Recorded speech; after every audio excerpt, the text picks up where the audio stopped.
In this video, I'm going to illustrate how you can update the firmware in devices connected to a WinPlus-IP application. You see in the Devices window, I have 5 devices listed. 4 of these have yellow triangles. The yellow triangle denotes that a new firmware version is available. You can install firmware on multiple devices at the same time, provided they are all the same device type. So for example, if I select this wireless receiver and an Evo IP and right click, I can't update the firmware on both of those devices.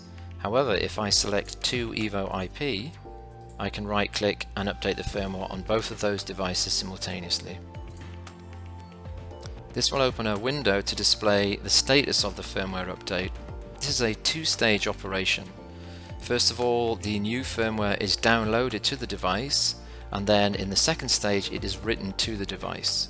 This can take anything from 2 to approximately 5 minutes.